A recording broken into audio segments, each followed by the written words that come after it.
Oh, it's you. Thanks for stopping by. I was hoping you'd come by today.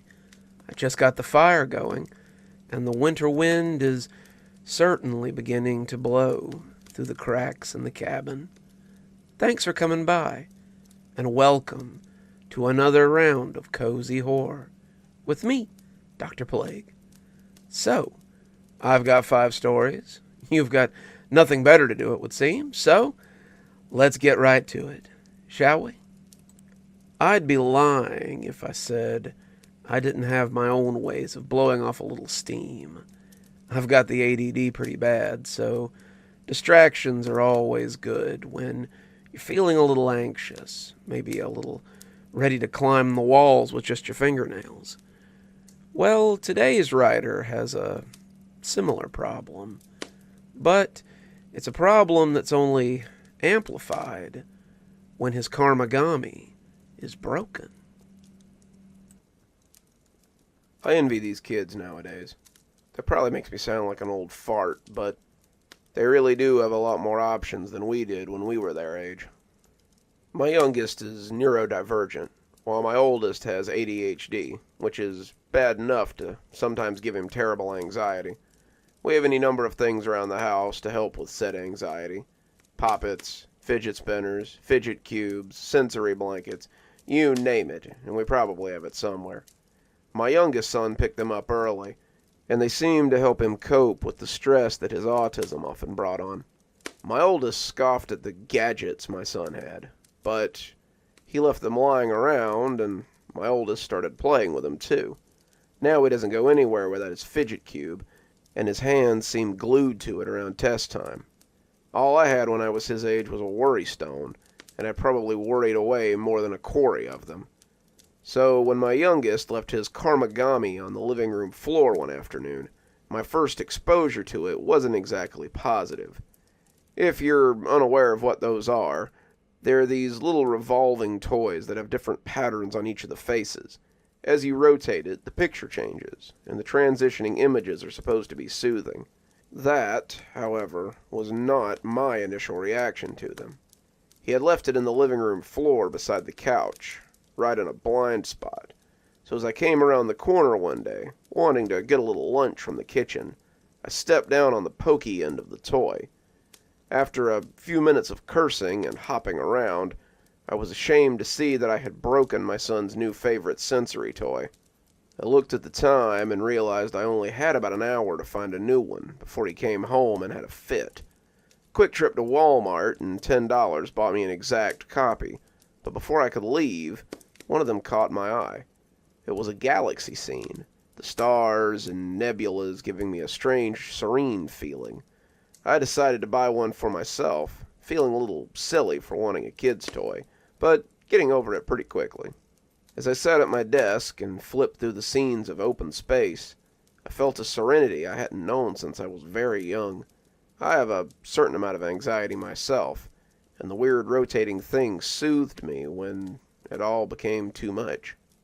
My wife rolled her eyes at me a little, but I noticed she wasn't in any hurry to get rid of her fidget cube either. So it sat on my desk, and there it was well used and well loved. At least, until recently. I've been working on a book for the last couple of years, and it was finally beginning to come together. It was polished. The test readers I'd let have a look at it said they couldn't wait for the next chapter, and I was excited to get the final draft to my editor after so long. As I edited it, the little toy became the object most often at hand. I would turn it over and over without thinking about it, the galaxy spinning as my tale spun itself closer and closer to completion. I was turning it as I worked my way through the last fourth of the book, when something besides the swirl of the heavens caught my eye. I looked down, seeing the corner of the starry sky, and then I saw something on the face that was not the Galileo space probe, or a black hole. It was eyes. I dropped the thing in surprise, but I had definitely seen a pair of bloodshot eyes. I could swear the veins had pulsed a little, the pupils staring at me, and I had been so startled by the intrusion that I picked my feet up into my chair like I thought it might bite me. I reached down after a few seconds of sitting like that, feeling silly, and when I picked it back up, I could see the familiar black hole and space probe among the bed of stars. I shook it off, thinking I'd just been working too hard. Started flipping the little toy in my hand again. As the words began to fall comfortably into place, I forgot about the eyes. I put it off as an optical illusion. I kept spinning and spinning, stopping only to make edits or change something here and there, and I didn't think about it again until later that night. I was talking with my editor on the phone, telling her about my progress and playing with the Karmagami, when it happened again. I figured I've got about 10 more chapters before I'm done with the third draft. I think then I might be ready to pass it to the proofreader so we can make it ready for publication. The absent-minded flipping was cathartic, my hands busy as my mind whirled over the things I still needed to do. I had to finish the second draft, get the cover art finished, get the final page count, and as I thought about it, my fingers flicked the little toy around and around. The spacescape spun faster and faster, the stars practically winking as I talked to Edith about the upcoming book. I'd forgotten about the eyes, chalking it up to stress, and the little thing hadn't been far from my hands since. "That's great, kid. If they're anything like the last pages you sent me, I can't wait to see them. Did you fix the problem you've been having with the third part?" "Yeah, I think so. I changed it so Mark and Ted move away while he kills Taylor. But the little toy had nearly slipped through my sweaty fingers, and I looked down to see the eyes staring up at me again. They were boring into me, judging me as they glared daggers into my Notre Dame t-shirt. As I watched the eyes, something emerged from the lower lip of the device, and I yelped as something bit me. I dropped the Karmagami and the phone I was talking on, looking down at my bleeding thumb as I shuddered on the couch. My wife and youngest son looked over at me, not sure what had happened, and I heard Edith from the floor asking what was going on. I reached for the phone, but my hands were shaking as the bite on my thumb bled. I apologized for the surprise, but the rest of my answer was a little less excited.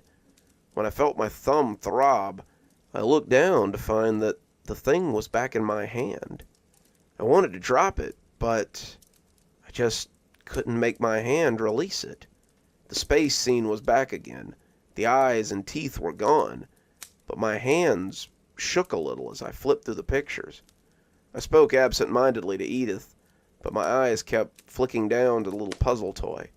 I expected to see the eyes again, but when the call ended, I let the phone slide down to the cushions and took the Karmagami in both hands again. "Boy," my wife said, "you sure are interested in that thing tonight." I nodded, but I felt a little cold as I kept flipping. My fingers felt crampy as I spun the image, unable to stop myself, and it no longer brought me the peace of mind that it once had. This was more like the feeling I used the device to forget, and the longer I held it, the more it made the emotions in me circle like a tornado. I had eyes only for the changing colors and patterns, and as they scrolled, I saw the depths of space open up, and the eyes returned to judge me. They swirled like galaxies all their own, the white orbs climbing up out of the depths of the void. The veins pulsed in the pale pools, beating to the tune of their own phantom heartbeat. I wanted to stop, but I was powerless as I saw that Cheshire Cat's smile oozing up as well. The teeth grinned wetly, drawing up at the corners as they ogled me. The teeth groaned like trees in a high wind, the mouth becoming a rictus as it continued to grow. The closer it came, the faster my hands moved. My fingers cramped, but they still worked as a blurry mechanism, faster and faster, closer and closer, the eyes and mouth rising from the void as my movements seemed to summon them into the world. I couldn't tell if I was leaning in closer or they were getting bigger, but the longer I turned it, the more it encompassed my whole existence. When someone suddenly covered the object in my hand, taking it away from me in one smooth motion, I was both relieved and infuriated. I was in bed, completely unsure of how I'd gotten there, with my wife looking down on me with concern. "I think you've played with your toy enough for one night," she said, taking it over to my desk and setting it down. I smiled at her, a single tear sliding down my face, but inside, I wanted to jump up and throttle her. For the first time in my life, I wanted to hit her. I wanted to slam her head against the desk until she stopped moving, and then I wanted to pick up that toy and start moving the pieces again. I railed against the feelings, but they kept surging forward like eels just below the surface. She must have seen something when she looked back, because she paused before coming back to bed. Her look was strange, almost fearful, but she settled as I adjusted my face into something more normal. "What's gotten into you lately?" she asked, coming to bed as I pulled myself back to reality. "Just working too much lately," I stuttered, getting up as I got into my pajamas. Even as I got ready, I couldn't help but glance at the Karmagami. It was just sitting there, calling to me, begging to be touched, but I turned away as I went to lay next to my wife. The urge to hurt her had passed, and as we settled into bed, I felt like my old self again. I just needed a little distance from my favorite worry stone, and as I drifted off, I made a mental note to just let it sit there tomorrow. I closed my eyes and opened them in a dream void. I was floating naked in space, a long umbilicus sprouting from my navel. I was drifting, moving towards the last thing I expected to find out there. It got bigger the closer I floated, and I expected that it would suddenly burst open and reveal a bright flash of light.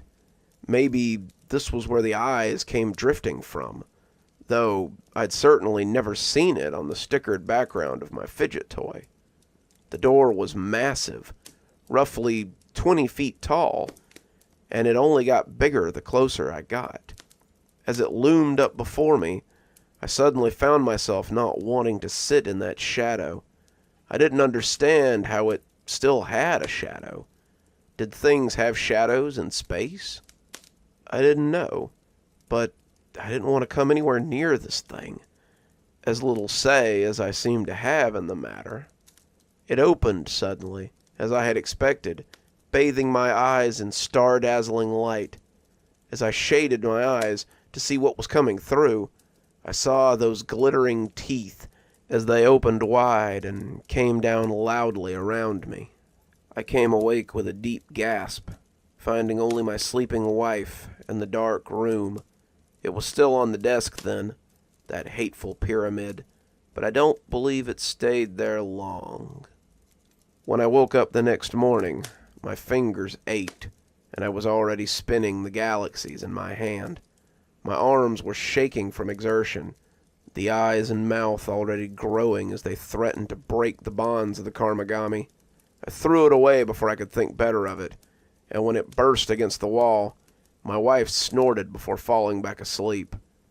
I just sat there for a moment, hands extended, not sure where I'd found the nerve. It was the last thing I had wanted to do, but now that it was star-strewn pieces on the ground, I felt more at peace than I had in days. It couldn't haunt me anymore, couldn't make my fingers cramp, my head ache, but even as I slid back under the covers, I could feel my fingers wanting to work the puzzle yet again. When I woke up and found it sitting on the desk, right where my wife had left it, I almost cried. Over the next few days, the little thing was my obsession, despite my better judgment. If I was awake, the little puzzle was spinning, spinning, spinning in my hands. My pages were forgotten, my family ignored. I couldn't help it. My mind was consumed by nothing so much as freeing whatever was trapped inside this thing, even though I was truly terrified of it. I would come to the precipice, the eyes ready to pop free of the canvas which held them, only to drop it before the snapping teeth could bite me. I would resist its pull for a few minutes, an hour at the most, but then I'd come to and find it in my hand yet again. My wife stopped nagging me about it after the second day, just sighing disgustedly any time she saw me fiddling with it. At some point, she left to take the kids to school, and they didn't come back. I was aware of them the same way I was aware that every 8 hours I needed to eat, but I don't think it truly registered as something to be worried about. The phone was ignored, sometimes my body functions as well, and before long I was simply sitting on the living room floor in my own filth, my fingers rustling the drapes a little as they worked the picture at an eye-watering pace.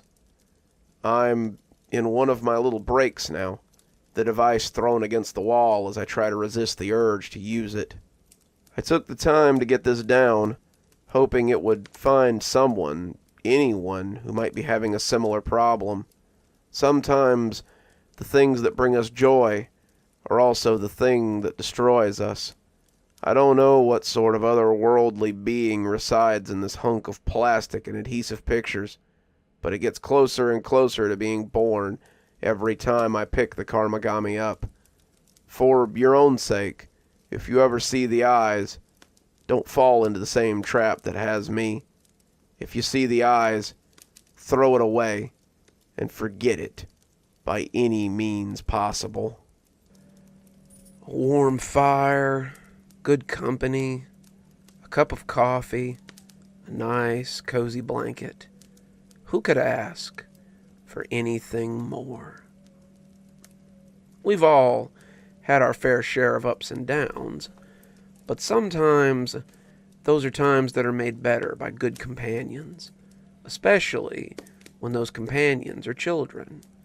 But today, we'll find out what happens when the subject of today's story loses track of his kiddo and can't explain where he's gone. So let's ponder the strange graffiti left by someone who misses their daddy. I can't explain it, but he's been here the whole time. No one believed me. My wife thought I was insane, but he's been here the whole time. My son, Dale, was 5 when he went missing. We were at the park by our flat when it happened. Park may be too grand a word for it, but that's what Dale always called it. In reality, it was a big plastic play structure with a couple of slides, a climbing wall, and a sand pit. The whole thing is surrounded by a 15 by 15 fence with a couple of benches for parents to sit on inside. That's where I sat that day, scrolling through Reddit and finishing my cigarette. Dale was playing with a couple of neighborhood kids, their parents sitting on the other benches, so they didn't have to breathe in my smoke. I looked up in time to see him go beneath the play structure, into an area they call the cave. The cave is an enclosed area beneath the structure, with a roof that was comfortably close for a kid and downright claustrophobic for an adult. I heard my phone chirp and looked back down to see a text from my wife. She'd gotten home from work and wanted Dale and me to come help with the groceries. I pitched my cigarette over the fence and called for Dale. "Come on, Dale. Mom's waiting for us." No response. "Come on, Dale. If you can't listen, we won't be able to come back tomorrow." Usually this would have brought him running. Playing outside was his favorite pastime, but there was still no answer. Both of his playmates came out the other side, giggling and laughing as they acted out whatever game they were playing, and I asked if they'd seen Dale. Alicia, a dark-haired girl who was missing her front teeth, lisped, "He's still in the cave, Mr. Darwith." So I hunkered my nearly 6-foot frame, looked into the dark underbelly of the play structure, and called for Dale to come out. "Come on, Dale, we really have to go. Mom's waiting on us." I still didn't think anything was amiss, other than Dale trying to squeeze in a few more minutes of playtime. I expected him to giggle and poke his head out, baiting me into chasing him or crawling into the cave. He knew that as big as I was, it would be funny to watch me try to get under the structure and run him out, a game we played often. Instead, there was only silence. So I sighed and hunkered down on the damp sand to crawl under to get him. I heard the other two parents chuckle as they watched me, my back scraping at the bottom of the structure as I crawled towards the entrance to the cave. I didn't mind playing with Dale, but this was a little much. I was tired from my night shift the day before, and my back was sore from lifting freight all night. I resigned myself to having a stern talking to with him on the way home about not listening and crawled into the dark opening of the cave. As I passed from the lighted world outside, the afternoon sun cut slants across my face through the boards of the structure as I entered the darkness of the cave. I felt a crawling sensation on my neck suddenly. Thought I might have picked up a spider, and I ran a hand over to knock him off. There was nothing there, but the feeling wouldn't abate. It felt like my hackles were up, that ancient feeling of predators nearby putting me on edge, and it took everything I had to keep dragging myself through the space. It was only about 5 feet of blackness, but the space was preternaturally dark. It was the weirdest I had felt in years. Was it always this dark in here? I'd crawled through here before, but I didn't remember it being this black. Worse still, I didn't feel like I was alone in here. Of course I'm not alone, I reminded myself. I came in here to get Dale. As I crawled through, I began to doubt that he was still in here, and the sense that something else lived here wouldn't so easily be put aside. I felt like something hateful lived here, something that was even now hungry and slobbering. My goal went from getting Dale to getting the hell out of the space, and I came out the other side, expecting to be dragged back and consumed any minute. I stood up, wiping the dirt off my knees, as the air puffed out of me loudly.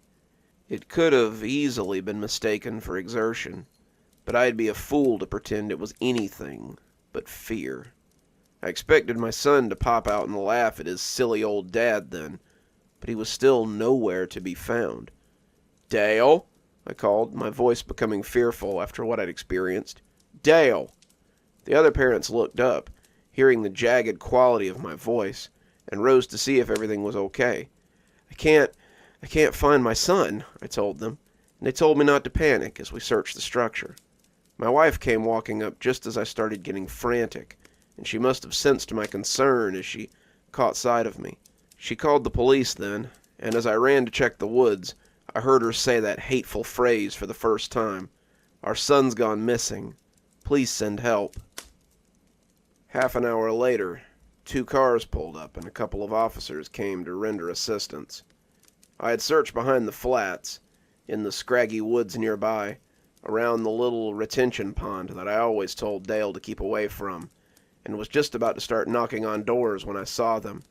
They wanted to talk to me being the last to see Dale, and the officer in charge sent 2 of his men to check nearby houses as they asked me questions for the next few minutes. Where had I seen him? What was he wearing? Was there anyone suspicious around? Who were his mates? Where might he have gone off to? Did he run away often? And all the time they assured me that they would find him, and not to panic. I answered their questions honestly, but I knew that he couldn't have left the play park. Dale was small for his age. I told them so, and despite all my misgivings with the flat we lived in, they had done one thing that I thanked them for.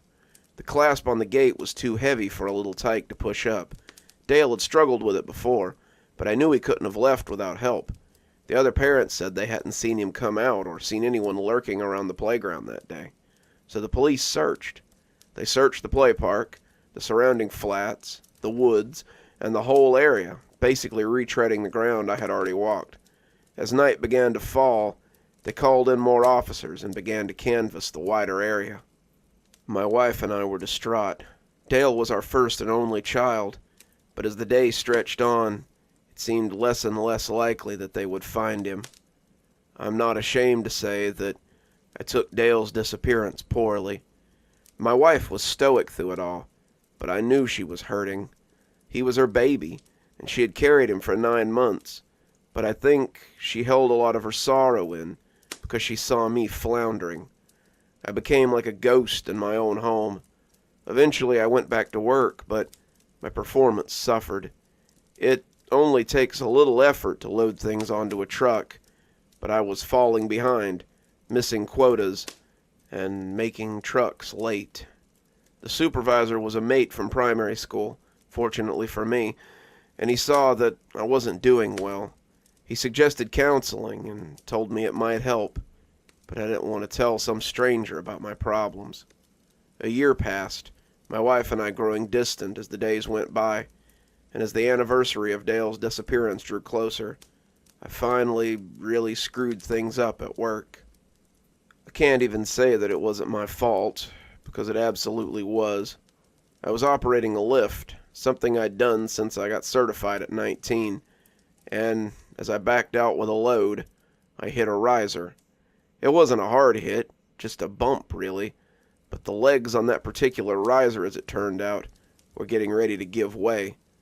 The riser collapsed in spectacular fashion, and when it fell on one of my co-workers. He lived. They managed to get the pallets off of him before they crushed him, but it broke his collarbone, and he had to be hospitalized. My supervisor was furious, but I could tell he was trying to hold back in the face of my sincere grief. I'm recommending you take a couple of weeks unpaid leave. If it were anyone else, I'd hand them their walking papers here and now, but I know you need help more than you need a trip to the unemployment line. Take these 2 weeks, sort your life out, and return to work. If this happens again, mate, I ain't gonna have a choice. I couldn't look at him. His pity was worse than his anger, and I knew I needed to do something. I nodded, mumbling a thank you, and he showed me out of his office. I walked around for the rest of the night, trying to figure out what I was going to tell my wife, and finding nothing.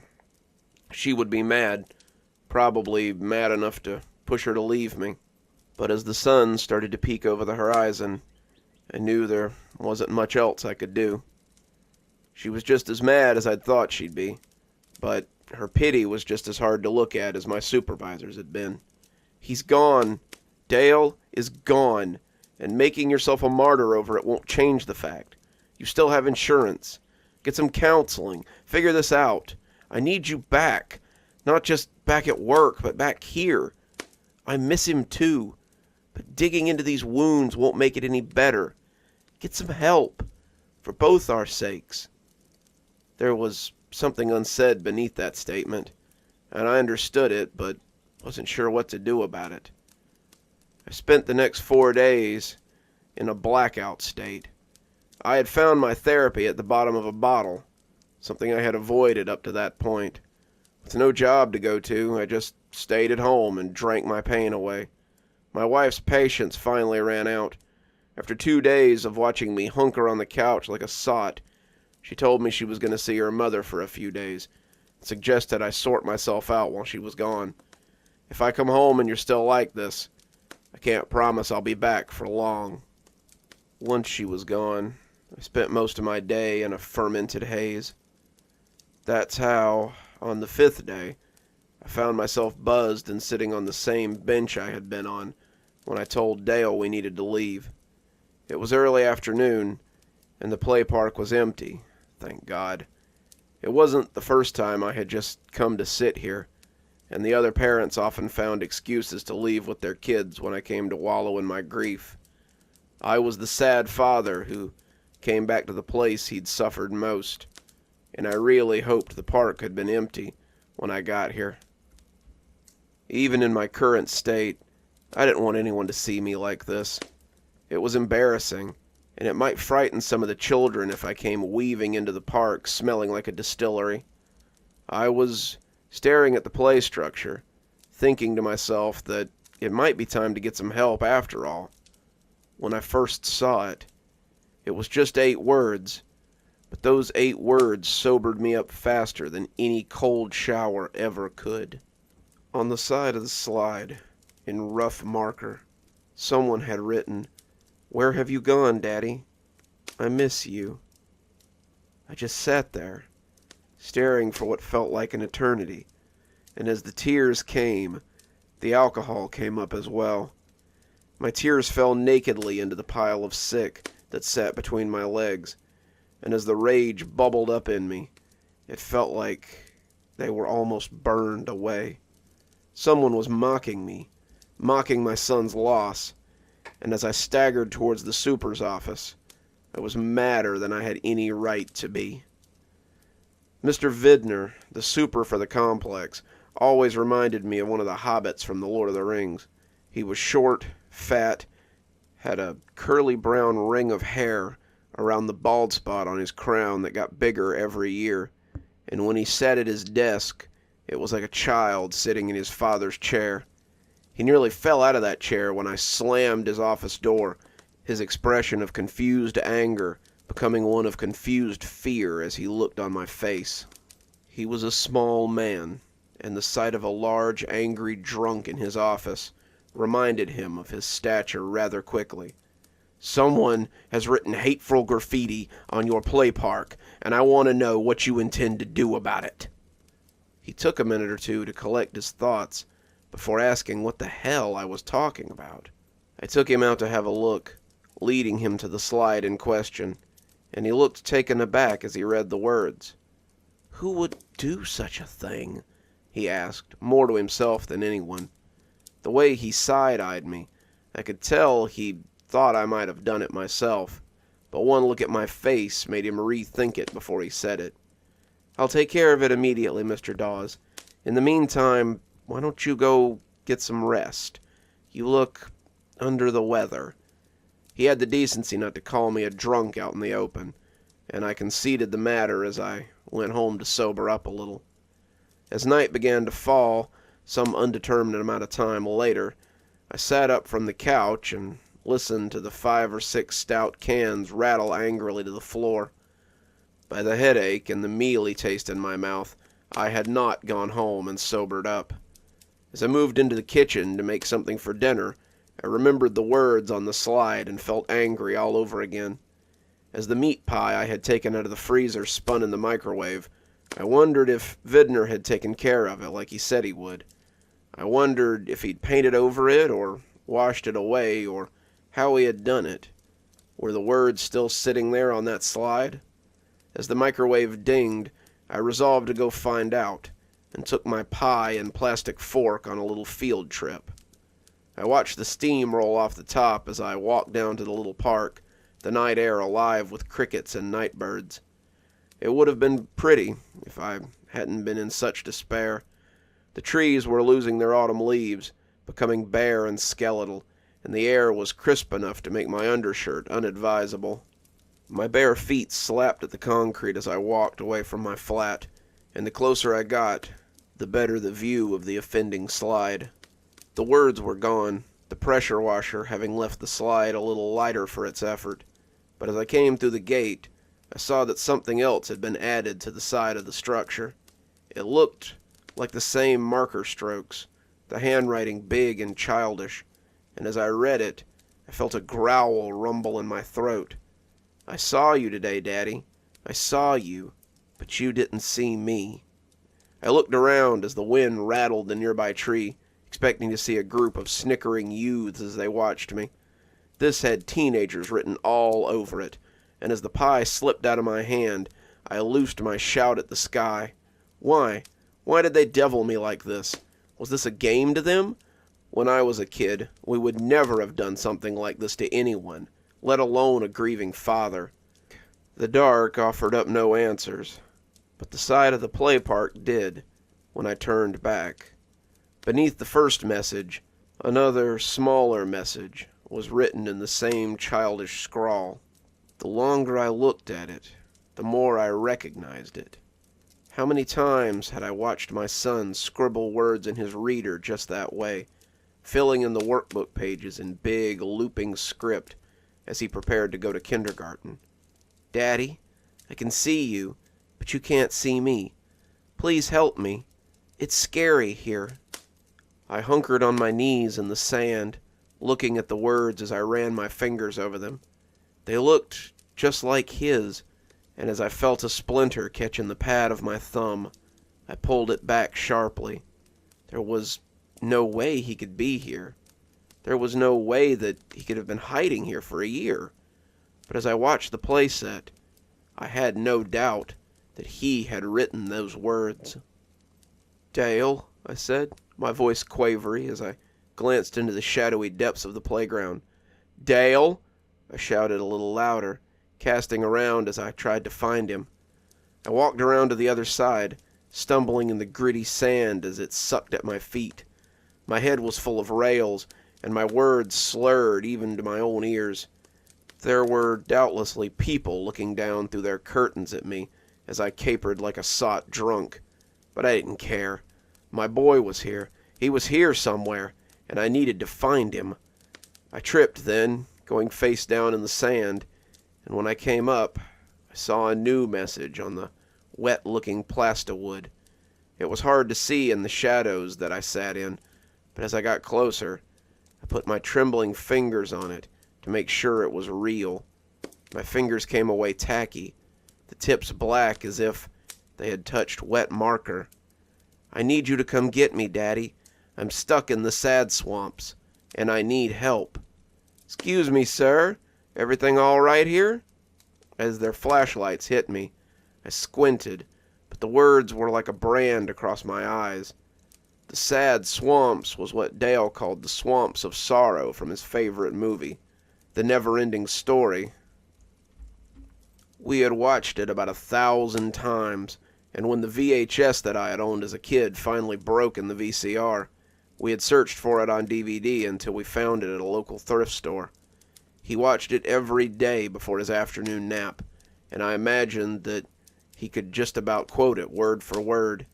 Seeing the word sad swamps made me certain that it was Dale talking. But how? How could he be talking to me from... The light was right in my face now, and I pulled up a hand to block it. Some of your neighbors were worried. You were faring poorly, Mr. Dawes. They heard you shouting and wanted us to come check on you. They were being kind. It seemed that everyone was being kind these days to poor old drunk Mr. Dawes. But I didn't have time for them. I'd seen something under the edge of the play park, half a word that was buried in the shadows. It was his latest message, and as I staggered towards it a little, I hoped it would tell me how to get to him. What happened? One of them asked in his jovial tone as he leaned down. Why flock you out after you came home snookered? Well, we can get you a place to sleep it off, sir. Never... He had put a hand on my shoulder, but I pulled away from him as I tried to see the words that were written beneath the structure. It was just 6 words, but I couldn't see the last one, and the last one seemed very important. The police grabbed a hold of me, but I fought to get away as I tried to see that last word. I got as close as I could, both catching me under an arm as they pulled me away from the structure, and finally I saw it. I repeated it again and again as they put me in the back of the car, all the fight out of me now, wanting to commit it to memory before my drink-addled brain made a muck of it. We'll phone the missus and let her know that she can pick you up in the tank, Mr. Dawes. If she don't wanna, then I guess you're sobering up on a bench for the night, so long as you don't try any more of that. I ignored them as we left the parking lot, my flat disappearing behind us as I repeated those 6 words like a mantra. Look for me inside the cave. The police hadn't been wrong. My wife was livid. She came down to the station, her clothes clearly thrown on hastily, and glowered at me through the bars of the holding cell. It was just me in there with a few old gaffers, and they were snoring in a corner as I slouched on the bench. I was still imprinting those words on my brain, mumbling them like a magic spell, when I heard her voice and looked up into her scowling face. I can't believe you've done this. It isn't enough that you get sent home from work, that you do nothing but blunder around like an old tramp, and that you won't get any help for yourself. But now you go and get yourself tossed in the drunk tank. I'm done, Malcolm. Do you understand me? This is the last straw. I won't stay here and watch you destroy yourself. He's alive, I rasped out, and when she looked back at me, I saw all the anger leak out of her, only to be replaced with pity. I miss him too, just as much as you do, but you have to let him go. It's been a year, Malcolm. He's not coming home. It wasn't your fault what happened to him. You have to stop blaming yourself for this. He's been leaving me messages at the play park, Stephanie. I can prove it. Come with me and I'll show you. We can find him. We can be a family again. We can... But she cut me off with the first sob I'd heard from her in months. I'm leaving, Malcolm. When they release you in the morning, don't call me. Go back to the flat. Go to your mother's house. Go to hell for all I care. I can't watch you do this anymore. She left me there with the other drunks, but I'd already decided what I had to do. They turned me loose in the morning, and after a brisk walk home, I got the things I'd need. I brought a torch, some string, and a big hunting knife I'd had since I was a teenager, and set off for the play park. It was early morning, and I had the place to myself, save for the pigeons still gobbling at my spilled pie remains. I didn't see any new graffiti, but I didn't need any. I knew where Dale was, and as I got on my hands and knees, I crawled around the playground and into the cave. Even in my assuredness, I felt foolish as I moved into the cave. It was dark, but I could still see the light streaming in from the other side. I didn't feel that same sense of foreboding like I had before. No sense of monsters coming to gobble me up, and I turned on the torch as I checked out the corners. The cave was a box of 4 walls with a roof of thick plastic overhead, and I should have been able to see all 4 walls. 3 of the walls were normal enough, but as I looked to the west-facing wall, I was aware of another opening that led into a space that shouldn't exist. An opening between that led into deeper darkness. As my torch turned against the encroaching blackness, I turned my body in a ponderous circle and started crawling into it. If I meant to get my son back, I would need to hobble into the sad swamp and come out the other side. In contrast to the dark cave behind me, the space I entered was pitch black. The edges of my light curled oddly, the darkness seeming to retreat around the edges like felt as I moved in deeper. I wasn't underground. I was still heading forward, but given the dimensions of the play structure, the place I crawled shouldn't exist. The length was wrong. The longer I crawled, the more I expected to wake up and find that I had fallen asleep in the drunk tank. The space was cramped, but felt vast as it stretched on. It was like an abandoned underground cave, the claustrophobic passage threatening to collapse on me at any minute. Besides being black dark, it was also utterly silent. Besides the crunch of my knees as they moved over the sand, no other sounds seemed to exist. My own labored breathing seemed to be absorbed by that thick midnight around me, and every painful drag of my body sent a spasm of need through me. It was a primal need, a need to stand at my full height and stretch my arms up, a way to dissipate the confining gloom that hung around me. The same part of my brain made it pretty clear, however, how bad an idea that would be. What if my hands should pass into that darkness and never return? What if the darkness came back with the hand? I kept crawling into that inky soup, wondering if I would simply wander here forever. It was pitch outside the protective beam of my torch, and with every struggling shuffle, I wondered why I didn't turn around and go back. Nothing could survive down here. Nothing could live in this pitch blackness. If I didn't go back now, I'd never find my way out, and be forced to wander endlessly in this void until my torch went out. And then what? I knew I wasn't alone when I heard the soft scuff of feet on sand. I looked into the black expanse, expecting to see the beast that had terrified me the last time I found myself in this nothing. The beam of my torch didn't go very far. At the end of the light, I could hear the scuff of bare feet on sand, though.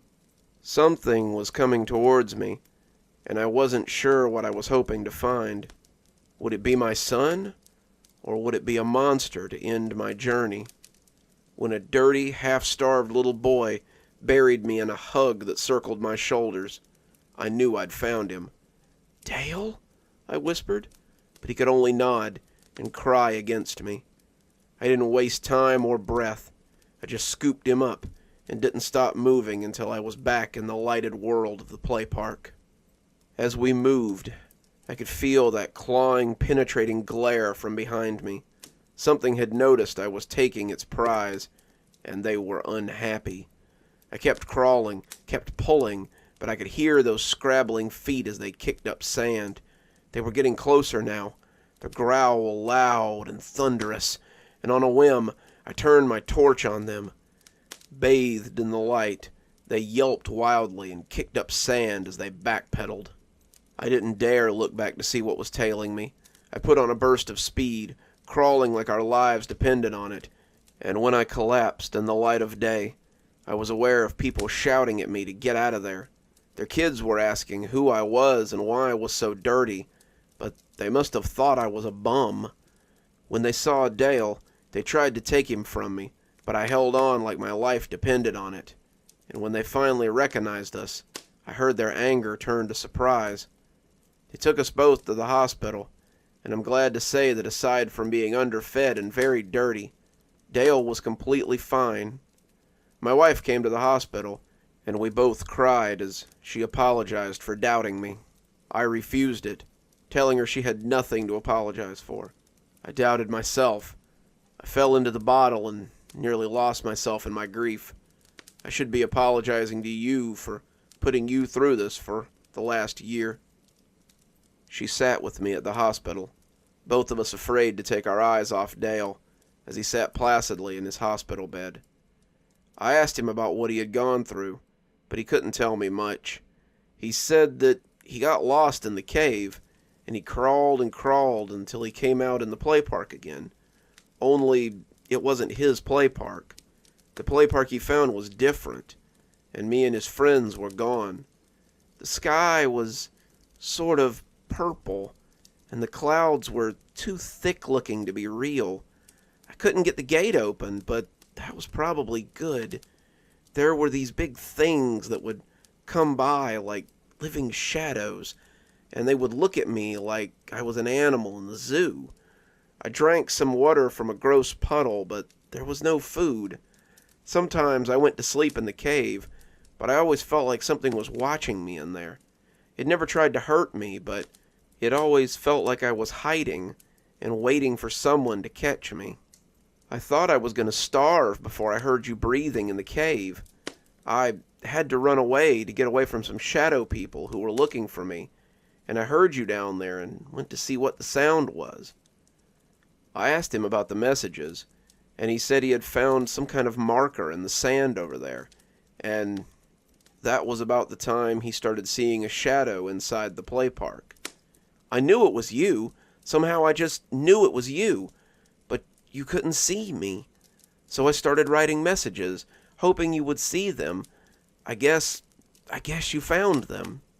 The strangest part is that Dale swears he was only there for a week. He says he kept going back into the cave, but he only slept a few times while he was away. What's more, the doctors say he doesn't appear to have grown in the time he was gone. His dental records and growth structure are the same as when he had a checkup about a month before he disappeared. I'm glad to have Dale back, but I don't let him play in the cave anymore. We still visit the play park, and I still let him slide on the slides and run on the structure like he used to, but he's forbidden to go underneath anymore. It's a rule he doesn't mind following, lest he get lost in those dark tunnels for a second time. Oh, good stories like that always put me in the mood for a nap. How about you? Think maybe a nap might be in your future? Family history is always a little important. We've got photo albums and stories and maybe a homestead, maybe family legends passed down. Well, today's story is a little something like that. So, let's find out about our good friend and his letters in the attic. I inherited my parents' old house about a year ago. As a single guy in his mid-20s, this was quite a windfall. My mom had died of a stroke in the upstairs bedroom, a room I kept mostly locked up. I never knew my dad. He split before I was born, but the house was something he left to my mom before disappearing. It was a house that had been in his family for generations, and it was the only piece of my father that I had left. My grandparents have been dead since before I was born, and my father was an only child. That being said, there was no real family to inherit the family estate, except for my mother and I. As an only child myself, my father had never really got around to siring any other brothers or sisters for me. I had never really wanted for much. Dad's estate took care of the bills, my education, and the upkeep of the house. I always kind of wished he had stuck around if he'd gone that far, but I suppose it had finally caught up with him. Mom always said that Dad was an eccentric, a scientist who studied weird stuff for a research facility, and whatever he did must have paid well, because I'd made it all the way through college without even touching the trust fund that Mom had set aside for me. And now I had an 8-bedroom, 3-bath mansion in need of some serious renovations. I decided to start with the attic. The attic had always interested me, even when I was a kid. I used to play up there, looking into the old chests and peeking into armoires and scaring myself with make-believe ghost stories. It was nice up there, though. The stained glass window that overlooked the street always made little rainbows on the wooden floor just for me. I wanted to clean it up a little bit and build an office up there so I could do my accounting and bookkeeping in peace. The problem was that it was structurally unstable. The wall was a crumbling old brick, the mortar trying to let go for the last 40 years or so. I was afraid it wouldn't take much more than one good windstorm to knock it in, and I really wanted to fix it up and work my way down. As I started cleaning it out, I was delighted to find that the attic might actually pay for its own renovations. It was packed with old furniture and antiques that I found some interest for with the local antique dealers.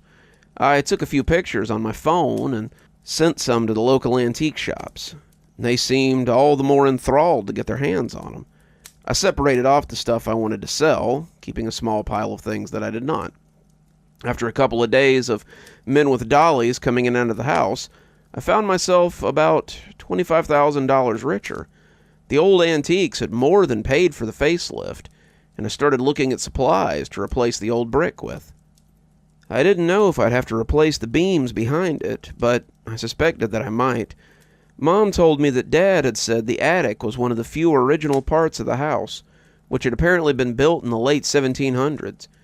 It was one of the first large homes to be constructed in the area, and his ancestors had received it from some fellow after working the land for him. They had been less indentured servants and more live-in caretakers. The man had hundreds of acres, a large farm, and several dairy cows that needed to be taken care of. My dad's forebears and their children had been more than up to the task, having recently emigrated from Ireland. When he had left it all to them in the will, they had suddenly become very rich and very powerful in what was an up-and-coming part of the world. That would make the attic nearly 300 years old, and the fact that it was still standing was a marvel in of itself. I had talked with a friend of mine who was a member of code enforcement for the city, and he had said to be careful when I started taking down the bricks. He said he was pretty certain they weren't load-bearing, but if the attic was as old as I had said, then it would be an accident waiting to happen. I'd been up in the attic during all kinds of weather, and I'd never seen it so much as sway in the wind. Whoever had built it had done some amazing work, and had actually built it to last. As I set to work taking down the first of the bricks, I did so with an ear out in case I needed to run. I had barely set my hammer to work when I saw something sticking out between a loose brick. It appeared to be an envelope, an old and yellow thing that likely would have crumbled to nothing had it not been sealed up in the wall. I reached out for it, wiping masonry dust off of it as I looked at the front. It was signed, "To my child," from Marcus Krem, and it was dated 1934. This gave me pause. As far as I knew, there was only one Marcus Krem that had ever lived in this house, and he had been my father. To my knowledge, though, he hadn't even been born in 1934. I set the letter aside, not really sure what to make of it, and kept working. The wall appeared to be held up not by wooden beams, but metal beams.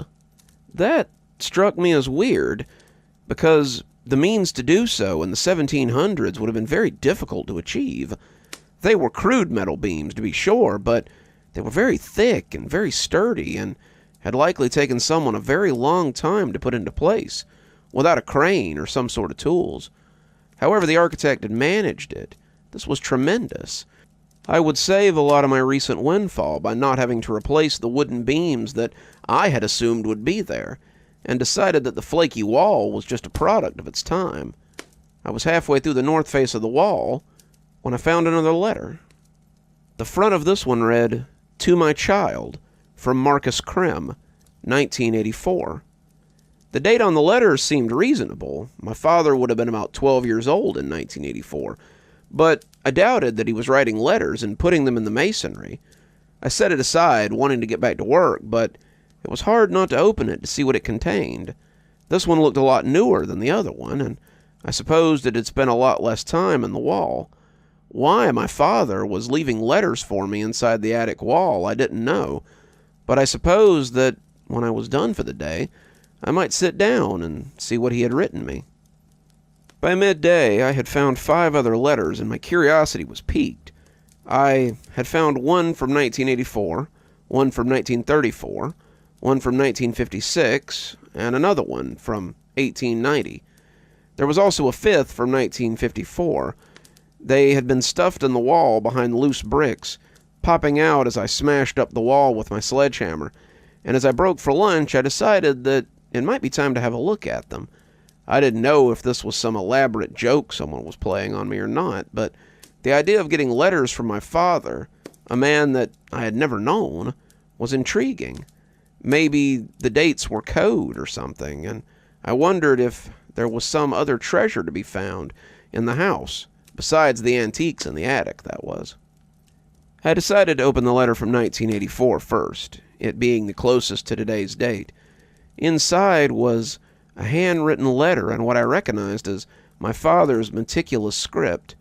I had seen some of his journals in the library, writings on physics and scientific theory, and I was familiar with the way that he wrote. He marked the envelope with a stamp, though I had no idea why, and it had been sealed with wax that was light as I broke it.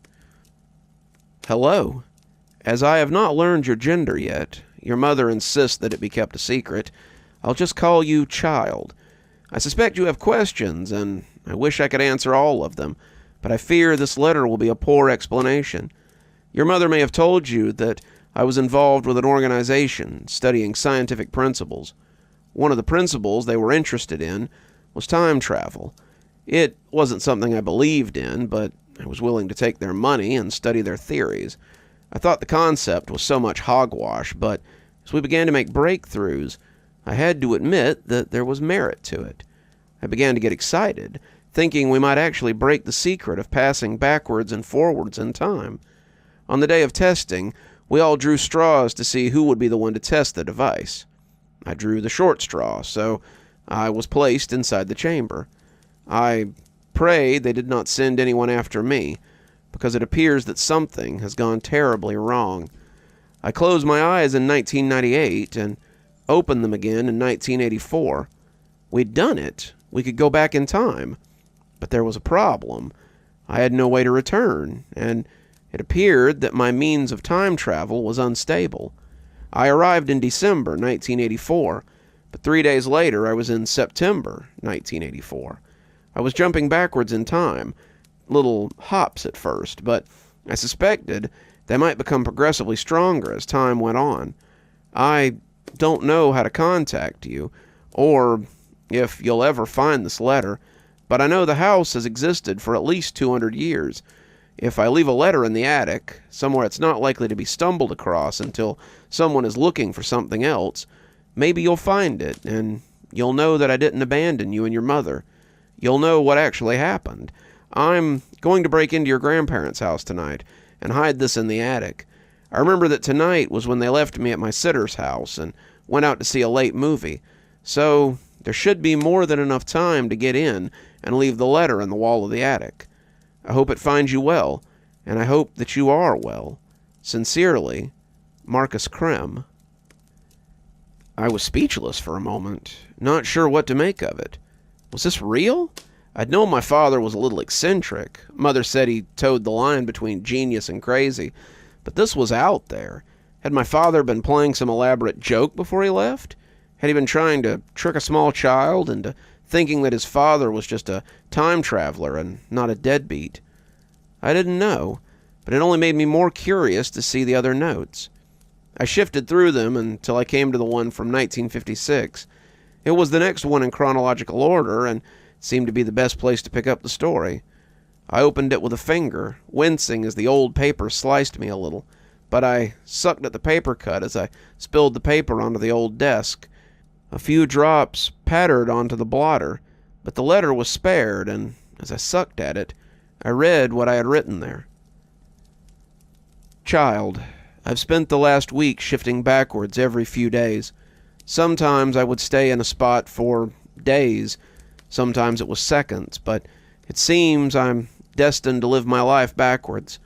I always seem to stay in the same town, the town I grew up in, and it's odd to watch the town slowly grow younger, opening your eyes to see the town shrinking, a building at a time. I spent 2 weeks leaping backwards at various speeds, but when I finally came to rest in March of 1956, I felt jet-lagged. The town was half the size it had been. The cars as different from the turn of the century as they would be in the early 1900s. People looked at me strangely, my clothes likely appearing odd, but my money still worked. The teller would get a shock when he realized that they had a bill that wouldn't be circulated for 40 years, but I needed to eat. I didn't have a lot of money when I traveled, $100 and a couple of 20s in my wallet, but as the cost of things goes down, the money stretches a little further. Your grandfather, my dad, is so young. I saw him playing outside the house, a boy of maybe 10 or 11, and it was hard not to hail him and talk to him. I plan to break into the house again when the family is gone and leave this letter in the wall of the attic. I better do it soon. Who knows how long I'll have before I travel again. I hope you're doing well, and hope your mother is also well. It's strange to talk to someone you've never met, but I hope these letters shed some light on where I've been and why I haven't been in your life. I was beginning to think the notes had been left by my mother, but how would she so expertly duplicated his handwriting? All of Dad's journals were written like this, the same meticulous script, and it even sounded like the voice I'd always given him when I read his journals. He would sound like a scientist, like my science teacher had when I was in school, and as I reached for the next letter, I came across the one from 1934. The envelope was ancient-looking, the outside yellowed and sealed in the same wax the others had been. The wax on this one was brittle with age, and it crumbled under my fingers as I broke it. I started to slide my finger under the adhesive, but looked in the desk till I found the letter opener I remembered seeing there.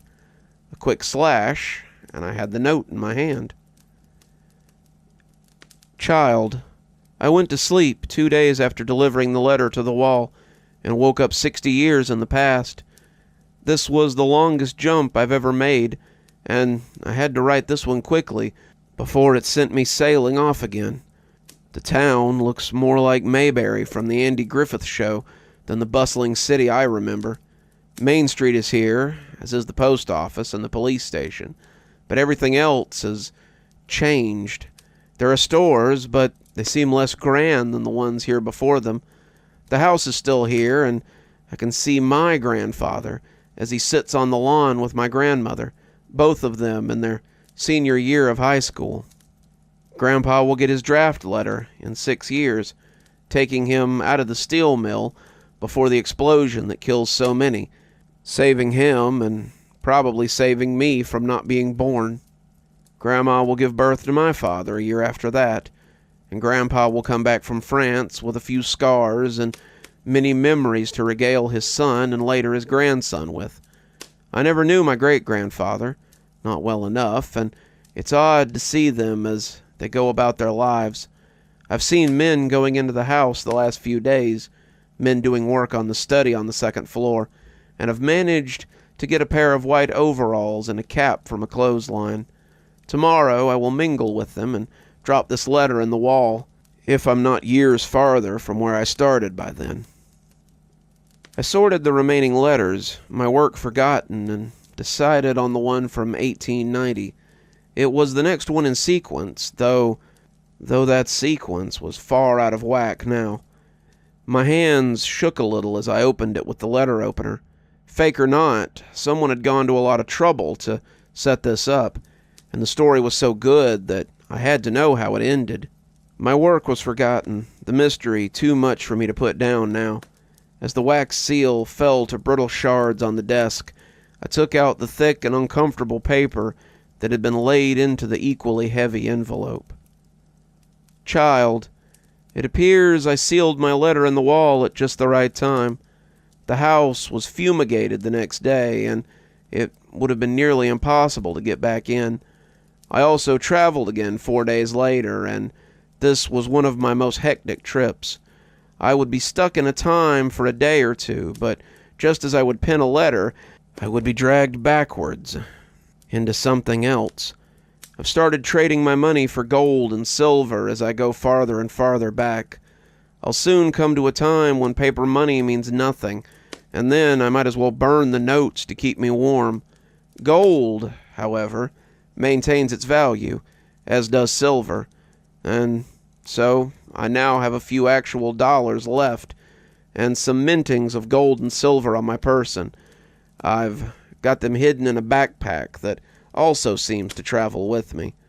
I wish I had experimented with this a little more, but even though these letters are decades apart, I've really only lost a month at the most. It feels like just last week when I opened my eyes in 1984, but I'm becoming worried that I might be slowing down a little.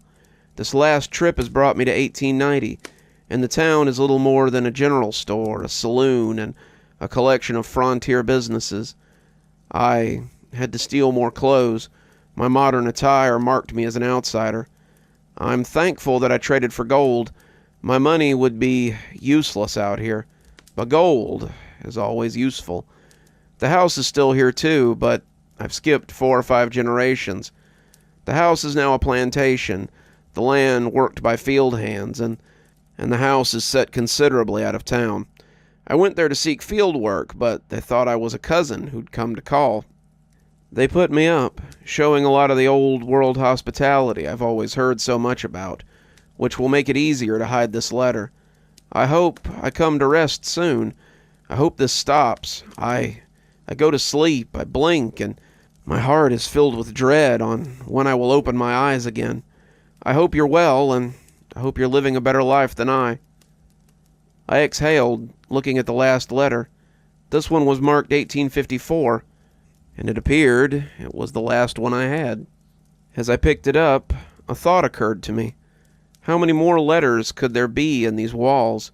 How many more could there be that covered dates in between the ones I had found? I was no longer skeptical.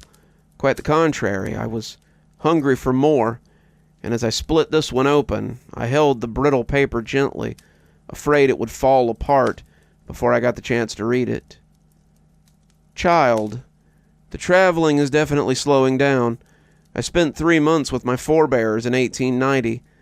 After that, I spent a month in 1880, 2 months in 1870, and now I've landed in 1854.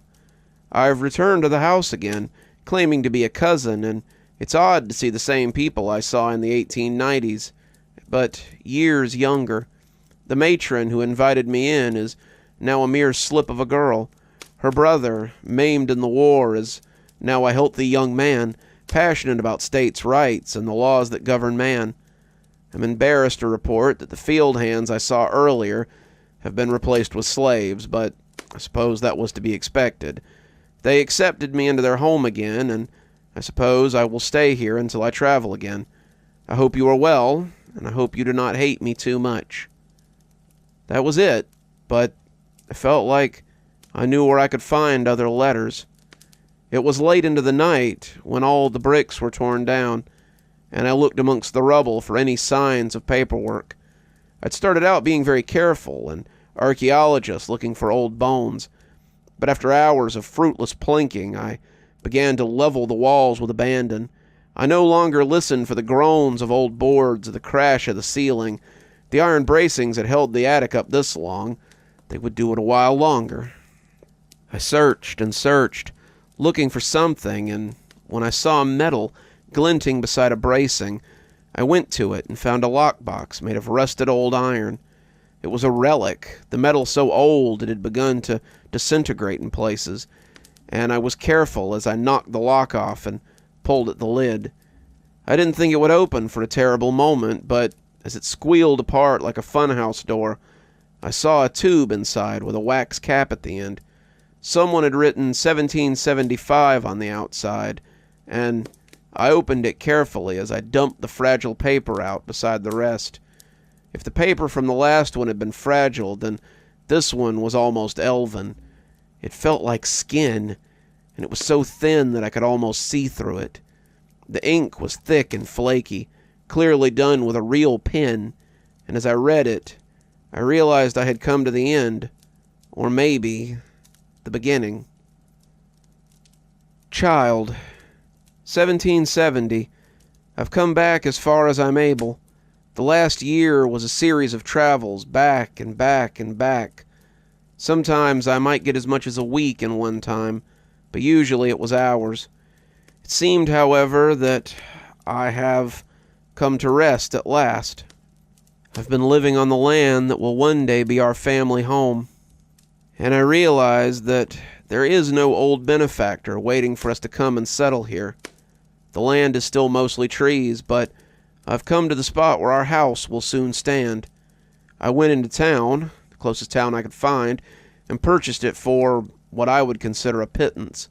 The man at the trade office seemed surprised by the amount of gold I had on my person, but it would seem like nothing to someone from our time.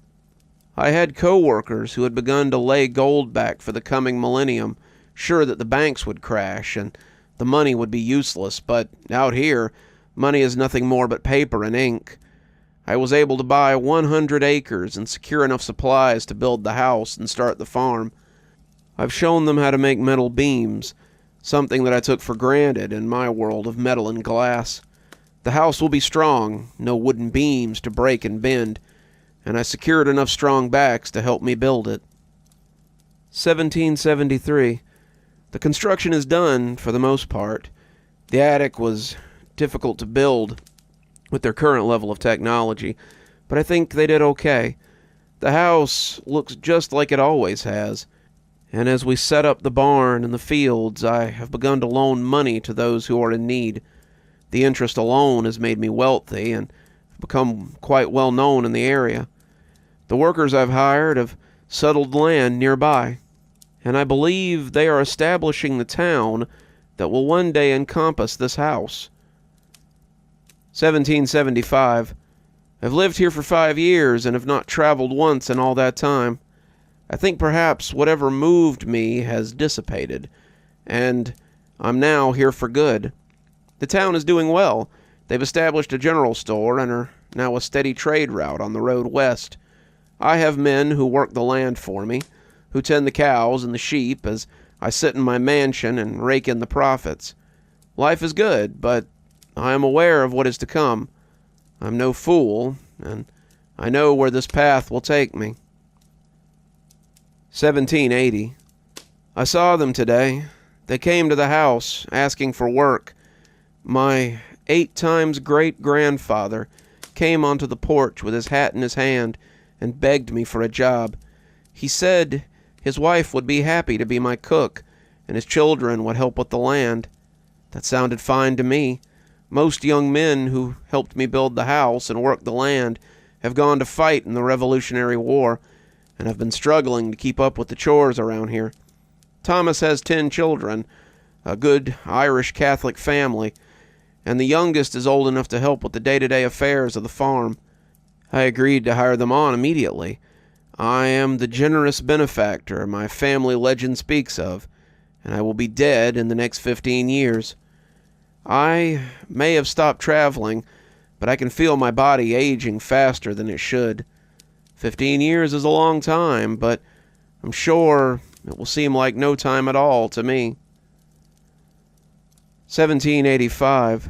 The war has been over for 2 years, but a lot of the men who went to fight haven't come back. I'm going to finish this letter and put it in the attic while I still have the strength to do so. I'm barely 50, but I look like a man in his 70s. I can barely make it up the stairs on a good day. I don't know how I will live another 10 years, but I know that if I don't get this on the wall, it may be my last chance. It's sobering to realize that I am the one who's responsible for my family's wealth, the one who made it possible for those who come before me to live in relative ease, but I suppose that that's the way of it. If you ever find this, I hope you won't hate me too much. It was not my intention to leave you, but I see now that I would have likely been a terrible father. My work held too much of my attention to ever take you to a baseball game or sit with you and spend an afternoon on the couch. I would have neglected you, and for that I am sorry. This, it appears, is my gift to you. Use it well. You never know when you might be called upon to make your own history. I love you, and I hope you are well. Yours always, Marcus Krim. I sat at the desk and just looked at the collection of letters. It was my dad. He had built the house. He had set our family up. Then he had died without telling them who he was. It was unthinkable, and I realized I had no way to prove any of it. There would be no records going back that far. The original owner of the house had lived before the town had, and the receipt of bill of sale would not have survived. I suddenly wished that Mom was here. She would have wanted to see the letters and would have likely believed them without question. I wished a lot of people were still there, but there was no one to substantiate these claims. I wondered if this was how Dad had felt as he walked to town to begin building his house. Had he felt so utterly alone, knowing that his only real family was still 10 years away in a place that he had never seen? I felt so alone, so utterly desolate, and I sat there looking at the letters and thinking until the sun made rainbows through the stained glass. As I did, I saw them fall on something I had missed. It was wedged far in the back, behind one of the braces, and I walked towards it like it might bite. It was another tube, this one carefully placed so that it wouldn't be jostled or broken when the time came for repairs. I opened it, and inside was a beautiful oil painting of a man sitting in the parlor downstairs. The blues looked a little different, the curtains in the style of the late 1700s, but the man sitting in a wing-back chair was someone I knew. I'd seen his picture before, but he had traded his white coat for a dark, rich suit. His hair was short, more orderly, and he'd grown a mustache. But I would have known him, even if he had a beard. It was my dad, and I knew what I would find when I carefully flipped the painting over. Marcus C. Rim, commissioned 1774 by Warren Fritz. It's framed downstairs now, as are the letters Dad left to me. I think I cherish them more than the house, as well as the knowledge that Dad never really left us. He's always been here, making sure our way was smooth from a gap of generations. I don't know if you can hear him over the microphone, but during that last story, one of our furry friends here came to join us. He's just another cozy part of the day, one of my favorites, just like you all. I would hope that everyone listening has found that special someone that really just sets your heart on fire. I know I have several people in my life that certainly bring me joy. And of course, there's all of you, my constant companions. But if you found that certain someone, I certainly hope It's a little easier than the subject of today's story. After all, sometimes we have to go to our dreams to find our dream girl. She walks through the halls of my high school. Her hair is a halo of gold. She runs through my dreams as I slumber, my sanity threatening to fold. I rubbed the bridge of my nose and took another sip of coffee. It was strong, black, and warm from sitting untouched for so long. I looked back at what I had written, 12 verses written over 5 years, and each more troubling than the last. This poem would likely be my unfinished work, a labor of love that would remain my final mystery. But the poem's subject is, herself, a mystery to me. Lisa, the darling girl of my dreams, who steals a little more of my soul every night, has been with me for 5 long years. Lisa, the girl who no longer exists. I stroll through the halls of academia. I move through the silence that creeps. She glides like a goddess of reason, this angel who comes when I sleep. I wrote those words on January 25th, 2014. I was a sophomore in high school, still struggling to mold my burgeoning talent while dealing with the growing flames of my teenage hormones. For years, I'd been told that I wrote well, English teachers and creative writing teachers praising my work, but they always said that it lacked a focus that they hoped I would find in time. Your ideas are scattered, your thoughts uncoordinated, and for someone with your raw talent, these are threads that we hope you will find. That's what my 9th grade English teacher wrote on my final assignment, a short story about the ideas of servitude but not slavery, right under the lurid red A she'd written on the paper. Miss Harper had often told me that I had talent, and told me that she expected me to focus that talent if I ever thought to make something of myself in the writer trade. On that day, as I sat at the picnic table outside the cafeteria and wrote ideas in my notebook, I found some of those threads she was talking about. I had slept deeply the night before, and dreamed vividly as I did sometimes.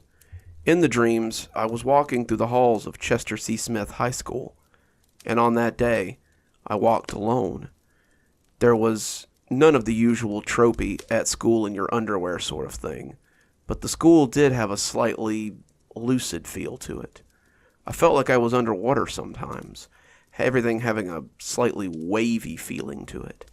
As I walked, I began to become more and more sure that something was watching me. There was no one there. The silence in the school was almost oppressive, but at the edge of my vision, I could just make out the form of a girl following me. She slid silently along the walls, glided noiselessly through the world. Several times as I whipped around suddenly, I could see her hiding from me. Those few glimpses were enough to tell me 2 things. She was human, and she was lovely. She stalks through my dreams like a shadow, a hunting cat ready to pounce.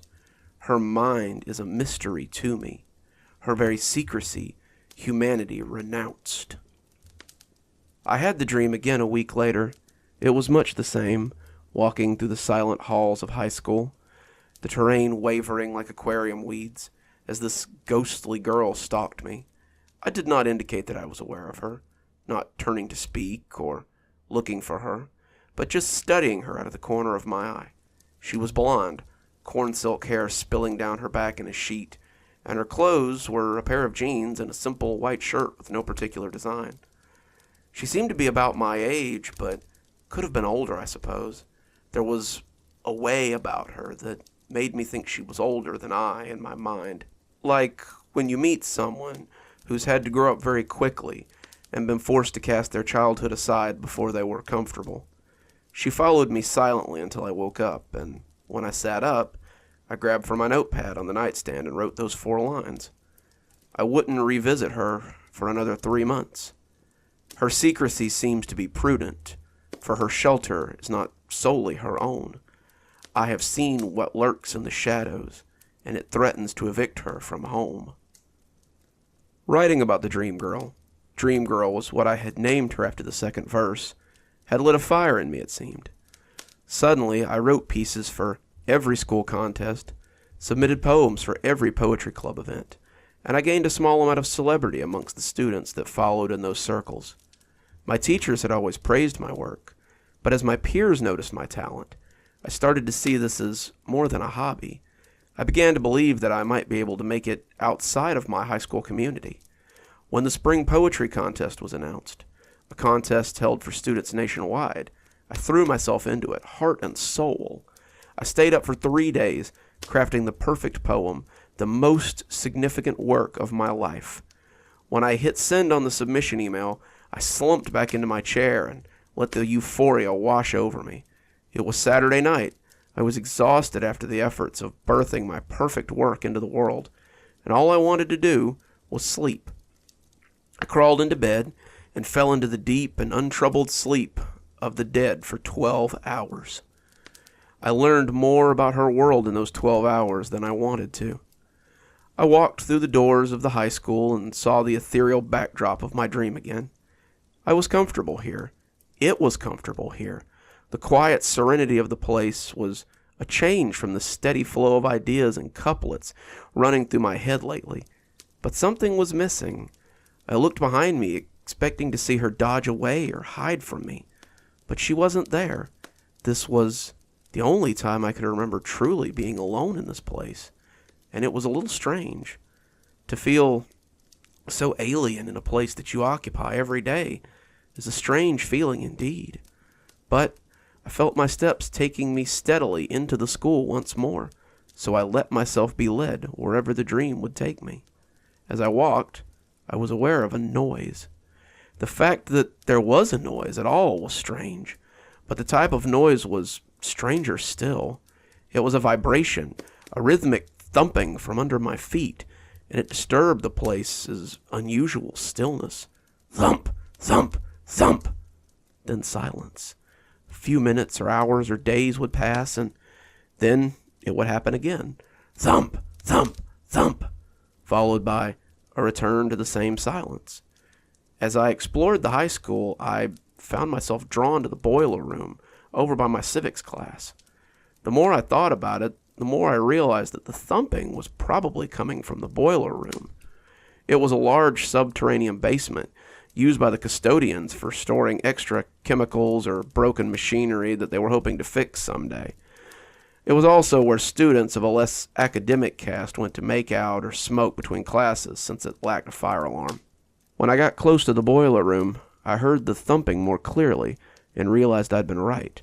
There was definitely something in the boiler room, something big, and I doubted it was a group of teenagers necking a little too enthusiastically. When I wrapped my hands around the door handle, though, I was immediately thrown backwards into the lockers against the far wall as something came barreling through that door. It was her, the dream girl, and she turned to glare at me, teeth bared in a feral challenge. When she saw who I was, she stopped growling and scrambled down the hall towards my English class. I sat against the lockers, my backside aching where it had connected with the lockers, and listened to something big and angry make its way up the stairs. I didn't want to know what was making that noise, but I was powerless to do anything but sit there against the lockers. I'm not one to freeze up in dreams. I'm familiar with lucid dreaming, and probably led to me becoming a little too comfortable in this dream. But as whatever it was lumbered angrily up from the depths, I realized a fear I hadn't known since childhood. The slap on my shoulder brought me out of those fears, and as the blonde girl thrust her hand at me and spoke the first few words of our strange relationship, "If you don't want to die, then you'd better start running." She offered me a hand, and a moment later, we were flying down the polished halls. As we rounded the corner, I heard something burst through the doors. It sounded like an angry piece of construction equipment as it followed us, chewing up everything that got in its way. My guide took us down a hallway that led to another hallway that led to another hallway, taking corners at random before finally wrenching open the door to the custodial closet and pushing both of us inside. She closed the door behind us, cracking it a little as she peeked out into the hallway. All I could do was lean against the wall and pant. I was tired. I didn't ever recall becoming tired in a dream before, and as I sat, I realized my butt still hurt where I had hit it. I wanted to ask things, wanted to know what was chasing us, and why it was chasing us, but as the thumping footsteps got closer to our hidden cubby, I was filled once more with that sense of dread. I moved up beside her, peeking out into the hallway as a creature like nothing I had ever seen before dragged itself into view. It was shadow. It was darkness. And as its form slither crawled past us, I looked at its amorphous boundlessness. She closed the door quietly before it came even with us, and sat back in the closet as the creature moved off into a different part of the school. We sat in silence for nearly 10 minutes before I dared to speak.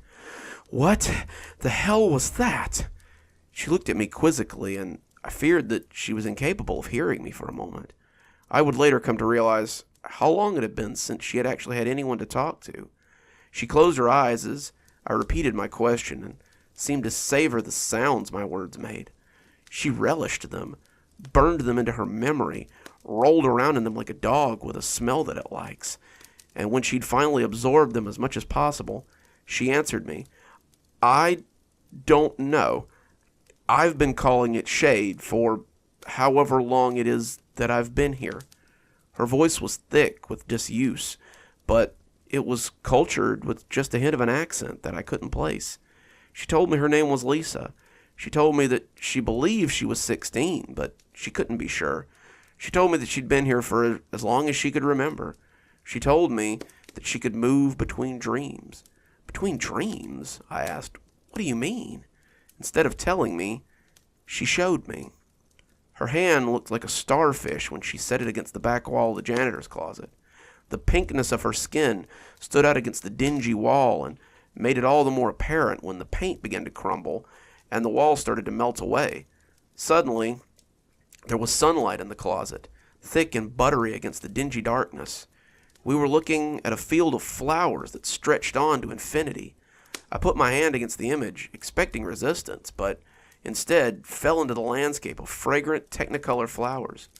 Lisa came in behind me, and as she did, the portal back to the high school closed. "Where are we?" She shrugged. "Some other dream.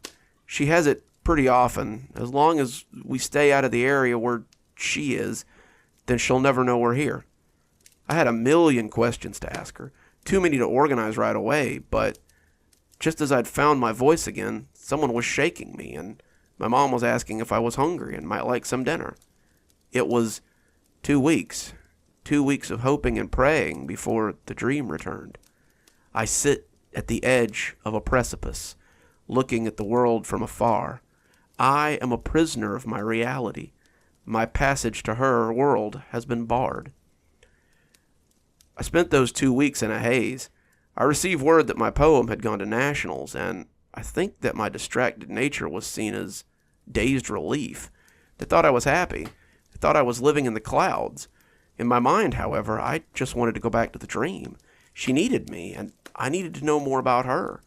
I spent those 2 weeks analyzing what I now knew about the dream. The first was that whatever happened in the dream happened in real life. I had woken up the next morning with a large bruise on my backside and a similar bruise on my shoulder. Either I had hurt myself outside the dream, and it had translated into the dream itself, something I doubted, or I could be hurt inside the dream. The second thing was far more urgent. I needed to find out how to instigate the dream. I tried recreating the events that had led to the dream, dragging myself to the edge of collapse or overworking my mind without rest until I dropped, but it was no use. 2 weeks later, I hadn't had so much as a dream that I could remember in the little amount of sleep that I'd gotten. As I went to sleep that night, I focused all my mental faculties on the dream itself, how it had felt, the landscape I'd been in, and as I focused, I could feel my mind slipping off to sleep. I awoke in the high school again. I ran through the halls, heedless of what else might find me, and it wasn't long before she tracked me down again. She dropped into the hallway before me, seemingly from nowhere, and when she saw me, her face split into a wide grin. She ran to me, wrapping me in her arms. She smelled ethereal as I wrapped my arms around her as well, like old dust or sour memories or the universe itself. I didn't think I'd ever see you again, she said, and in her voice I heard relief. Her world lies alongside my own, my dreams the key to her realm. But how did she come to reside here? Her own dreams have been overwhelmed. She took me back to the field of flowers. Then she answered my questions. I asked her probably about 1,000,000 questions as we sat together in the field. She had found a tree that sprang from the flowers, and we sat there as she told me her story. Till that moment, I believed she was older than I, maybe by as much as 5 years. But as she spoke, her girlhood came back to her. She drew her knees in close, her blonde hair creating a curtain through which she peeked at me, and she seemed embarrassed by the story. No, not embarrassed, I guess. I now realize she was afraid that telling it to me would make it real. She'd had her own dream once. She couldn't remember what had happened before it, but she could remember there being a before. She had dreamed inside a castle and was a princess, with knights and wizards at her command, dragons and goblins that needed slaying. Sometimes she had stood on the battlements and looked pretty as the knights fought for her favor. Sometimes she put on armor and killed the dragons herself, leading her knights on grand adventures. Whatever she was doing, she was happy, and the dream had returned almost every night. It returned because I wanted it to. It came back because I thought about it before bed, and so my mind opened the portal to this place. These dreams aren't normal dreams. You can get hurt in them. You can even die in them. When you dream here, your mind takes you to a place in the spirit world, the after. I don't know how, so don't ask, but I know that it is so. She had dreamed this dream for quite some time. Years, she said. Then, one day, something different happened. Her knights had encountered something on the edge of her kingdom, and it had actually killed some of them. None of my knights had ever died in my dream. They would get hurt sometimes, but a wizard would always come along to heal them. When they didn't come back, and the wizard couldn't make them come back, I knew this was different. I knew this was something else. For 2 nights, it had destroyed her dream world. When it came to the castle, I was too afraid to fight it. It was dark and scary, and it just looked wrong. I hid inside the castle, unable to face it, and as it broke down my walls, I closed my eyes and tried to wake up. I tried and tried, but it wouldn't happen. And when it finally got me, I woke up somewhere else. That was when she discovered that she could make portals between dreams. She'd thrown her splayed hand out against the wall of the castle as the bulbous thing had loomed over her, and suddenly a circle had appeared in the wall.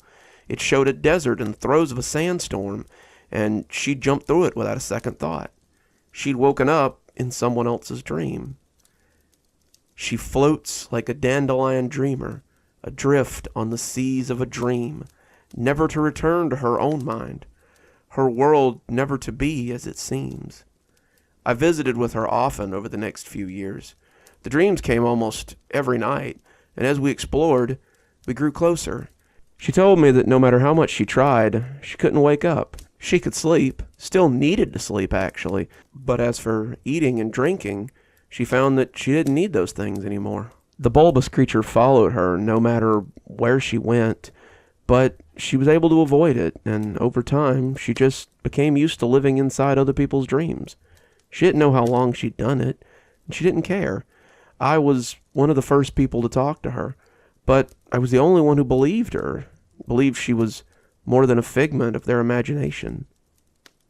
This dream girl has stolen my senses. Her beauty has taken my mind. I know that life is ephemeral, but I know that her heart must be mine. I didn't acknowledge right away that I was falling for her, but I think I knew deep down. My poems became all about her, this ephemeral goddess that walked my dreams, and my fans responded. I had members of the art club asking to paint her for my description. I had droves of female fans asking me to tell them who she was. They believed that she was someone at the school that I was spending my nights with. I had people who had read my works asking about her, my moonlight girlfriend, but I gave them very little information. For her part, I could tell that she appreciated my company, but she seemed afraid to get too close to me. As months became years, she showed me sights that defied description. She took me to dreamscapes so beautiful that I could hardly grasp them, and to places so wondrous I could scarcely describe them. But she refused to tell me what she was looking for. Her hand would creep into mine on occasions, though, and I remembered being filled with a warmth each time she touched me. Inevitably, our nights would be cut short by the appearance of the shadow creature. He would blunder upon us and screamily suck his way around, groping, as we would flee until he moved away. She never fought him and said it would be useless to try, but I somehow knew that she would never really be safe as long as it existed. As time passed, I noticed her become more and more melancholy. The one night I asked what was troubling her, she took my hand, interlocking our fingers, and looked at me across what seemed like 1,000 years. "I don't want this to be my life anymore. I want to hold your hand, feel its texture, and know that I won't be left alone when the dawn comes. I want to leave this place. I'm sick of looking over my shoulder for the shadow creature. I want a life." She sounded so sad, so adrift, but I had no idea how to help her. She longs to leave her forever, this kingdom ethereum so deep. She wishes to walk in the moonlight, to walk her own dreams as she sleeps. I was in my senior year when she left forever. I came into the dream high school that I'd come to know so well, and found her sitting in an empty classroom. She was seated in one of the desks, and at first I thought she was asleep. When she turned to look at me, though, I could see that she was deep in contemplation. She looked up at me with real hope, and I realized that something had happened while I was gone. I think I need to destroy the shade. She detailed her plans, how if she killed it, she might be allowed to go back to her dream and wake up. But all I could hear was the first lines of her suicide note. I tried to reason with her, talk her out of this needless waste of life, but she wouldn't hear of it. I had clearly underestimated her resolve, and every argument against it only seemed to infuriate her more. "I thought you were different. I thought you understood how important this was to me. Well, to hell with you then. I'm going, with or without you." She walked out, and I let her go, unable to say any more. When I woke up, I found myself fighting sleep for the next few days. By then, I was almost out of high school, about to start college, in fact, and my poems had appeared in magazines and compilations since early in the year. I woke up to my familiar bedroom and immediately went to find a cup of coffee. For the next 4 days, I drank coffee, took caffeine pills. My face stung from where I had slapped it, and I fought the urge to sleep. I didn't want to go back to that place and see what had happened to her. The thought that she was dead scared me, but the thought that she might become something worse after she killed the shade scared me even more. Eventually, I lost the battle, and I was forced to submit to sleep. When I returned to the halls, it was like the first time. I felt no one. The silence was oppressive. In the ethereal halls, I wonder. The only sounds are my own. I listen for her, but hear nothing. I find myself all alone. I searched for her for hours. I combed the school, every classroom, every mop closet, from the library to the gym, but she was nowhere to be found. I quickly found myself running through the halls, calling her name as I threw caution to the wind, wanting nothing but the solace of her voice, of her presence. I wanted to see her, to know she was okay, to apologize for my cowardice, a cowardice I was still indulging even then. I would not let myself think about the cellar. But I'm past that now. I'm going to find her. Tonight, I'm going into that basement to settle this once and for all. My parents will likely find this, as well as my last poem, and if they do, I hope they send it to my editor so he can publish what will likely be my last work. I'm going in there. I'm going to bring Lisa out, or I'm going to die trying. I will have my dream girl. Well, it sounds like it might be sleepy kitty season, because someone is still purring up a storm, but has decided to take a nap in my lap. I think we've got time for one more story before I take the two of us off for a cozy little rest. I'm sure I don't have to tell any of you that sometimes hair can be a real pain. It grows too fast, it grows unevenly, it's not the color we'd like, or maybe there's some additional color that wasn't there the year before. But if you find a good barber, it's always important to stay in his good graces. However, if your barber is anything like the one in today's story, maybe it's best to just steer clear. Let's hope you never have to discover why the barber cuts your hair for free. Mr. Faskel has cut my hair since I moved to the city about 3 years ago. He's an older guy, maybe 50s or 60s, and he possesses that look and drawl that make me think he's from up north somewhere. He could be from New York, Maine, or even the Great Lakes area, but I never asked him where. He's not a big guy, maybe $1.20 in the rain, and he cuts my hair just the way I like it. High and tight on the sides, leave me some on top so whoever I'm sleeping with has something to play with, and neaten up my sideburns. I can't grow a real beard, or he'd probably trim that for me too. The best part is, he does it all for free. Hard to believe, I know, but it seems there was a cost after all. Our relationship started easily enough. I had an interview with the city, maintenance and custodial, and I wanted to look sharp for the interview. Everything other than that paid nothing, or barely nothing, and I really wanted to lock this job down. I had a nice set of interview clothes, some comfortable business shoes, and a winning smile. Now all I needed was a sharp haircut to seal the deal. That's where the problem lies. My hair grows abnormally fast. It always has, and when I was a kid, my dad used to bemoan the fact.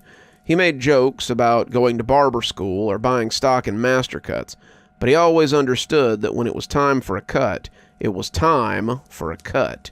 If you let it go longer than 2 weeks without a cut, it just turned into a shapeless mass. By the end of week 3, I looked like a sheepdog, and Dad would look over his paper and sigh before saying that it was time to take me to the barber. Faskel's Hair and Beards was about a block from my house, and when I stuck my head in to get their prices, Mr. Faskel looked up and smiled at me over a pile of hair he was sweeping up. Then, suddenly, he took a deep breath, and when he opened his eyes again, I asked if everything was okay. "Just fine, young man. Say, you look like a man in need of a haircut. Am I right?" I told him he sure was, and he invited me in and told me to have a seat. He had about 1,000,000 questions on my first visit. No, I didn't usually let it get this long. I liked it this way, but a little long on the top. No, I didn't use any special shampoo, just the dandruff shampoo from the Dollar General. No, I wasn't really prone to dry scalp, but a fella can never be too careful. On and on and on and on until finally it was done. He had cut it just right, the perfect length, the perfect fade, everything. I asked him what I owed him, and he told me it was free. "Come on," I said, "you gotta charge me something." "I let my customers decide what they can afford, so whatever you can afford is fine with me. Think of it as a tip." I was okay with that, and I walked out with a free haircut, while Mr. Faskel waved me out with a $10 tip. I left with a spring in my step. I felt like a new man, and I was ready for that job interview. I went home, got a shower, and when I looked in the mirror, I knew I had this. The next time I went to see Mr. Faskel, I left him a $20 tip and told him that it was all thanks to him that I'd gotten my awesome new job. For the next couple of years, I always went to Mr. Faskel's when I needed a cut. If I had a date coming up, I went to see Mr. Faskel. Promotion interview at work? Faskel. I told my friends about the shop. I went there just to get touch-ups and talk with the old fella. In no time at all, Mr. Faskel and I were friends. He liked the same sporting team I did, watched a lot of the same movies and TV shows I did, and even liked a lot of the same classic rock that I did. It was great, and I always looked forward to my bi-monthly haircut. Then, about 2 months ago, it all changed. I had come in to get my bi-monthly haircut, telling Mr. Faskel about the previous week as he cut and styled my hair. He was always meticulous, getting everything just right as he cut and trimmed, and when he turned me around to look in the mirror, it was the same way I'd gotten it for the last 3 years. I thanked him, handed him a 20, and told him I'd see him next time. "Of course," Mr. Faskel said, sweeping up the hair. "Come back any time." I was leaving, almost a block up the street, when I realized I didn't have my sunglasses. They were my brand new Oakleys, too, and they'd cost quite a bit of cash. I remembered having them when I came in, taking them off my head, and setting them down at the station that Mr. Faskel used. No problem, I thought. I'll just go back and get them. I stepped in, saying I'd forgotten my sunglasses and was just going to grab them. That's when I saw them. Mr. Faskel was looking up guiltily, his eyes panicked. He was down on all fours, eating the hair he had swept up off the ground, like he was a cow in the field. When he turned, I could see pieces of hair sticking to his lip like accusations. He stood up, wiping himself off and brushing at his mouth as he tried to explain.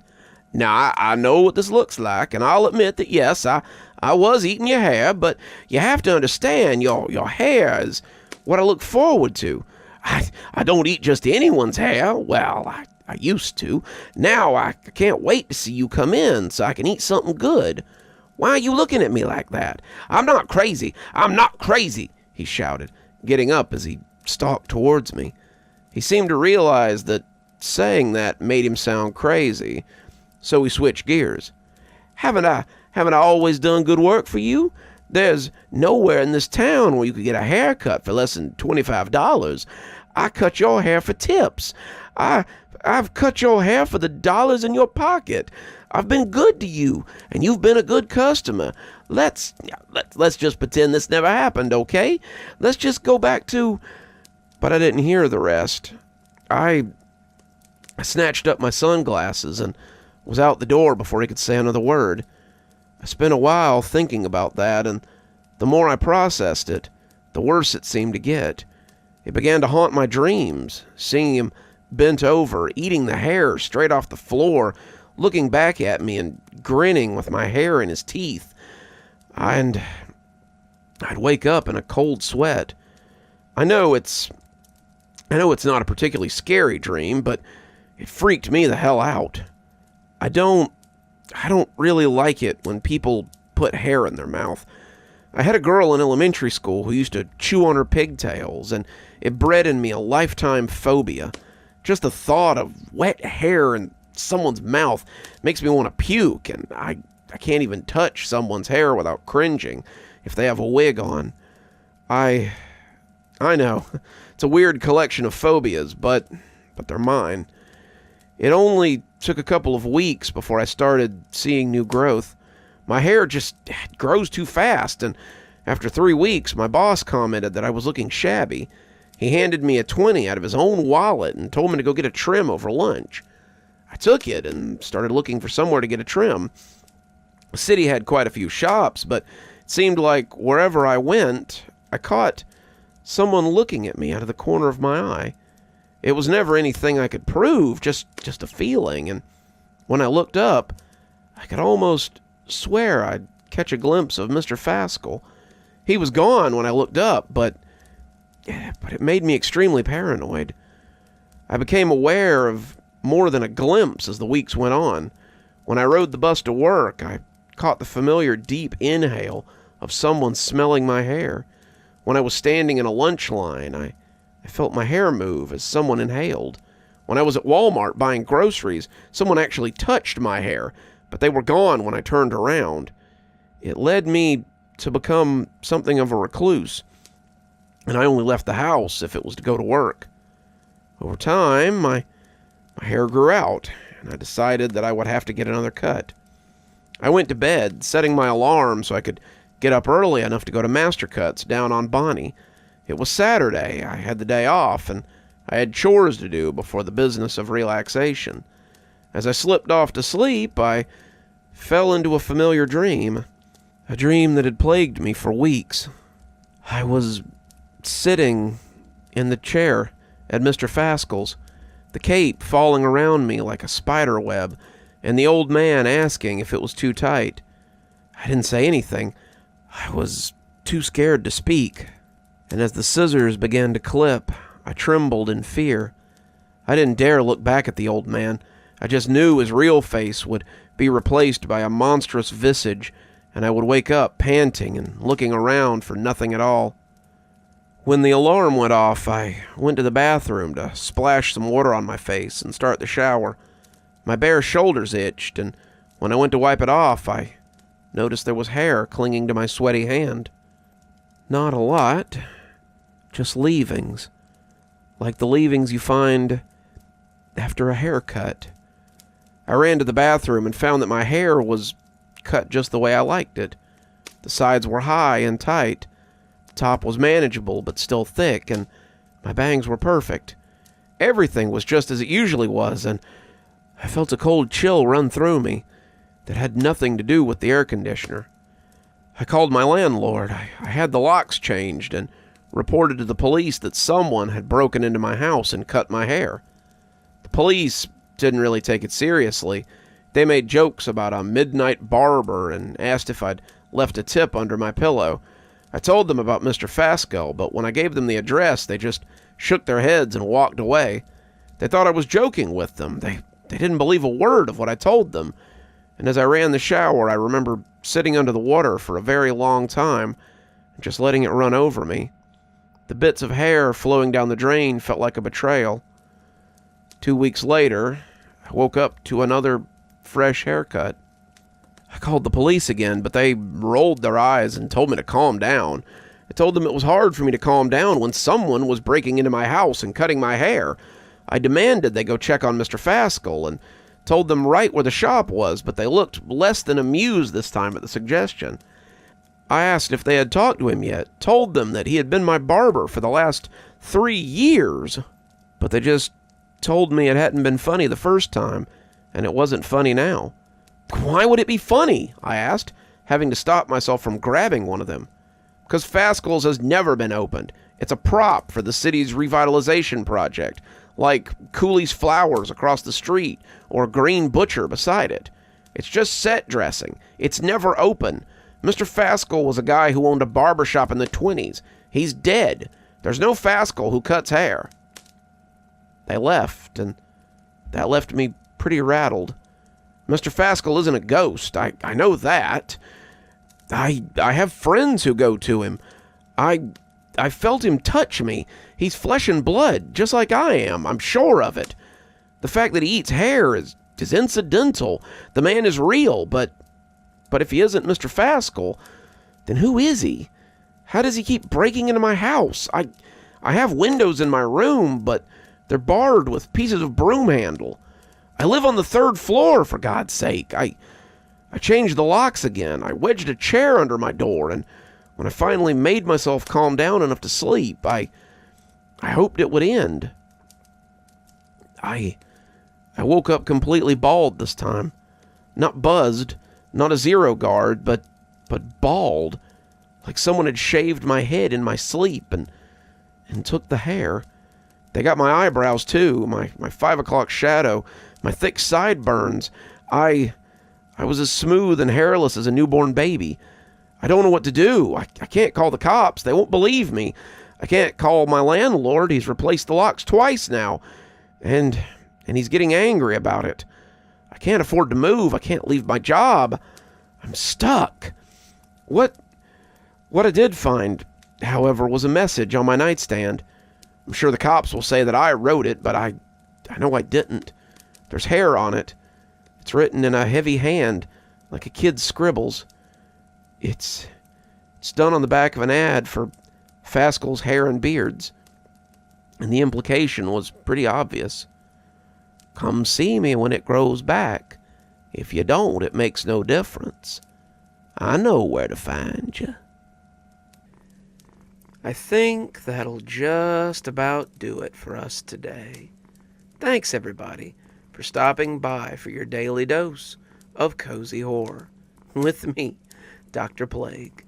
I'm sure I'll see you again tomorrow, and until then, I wish you a wonderful day and a spooky evening.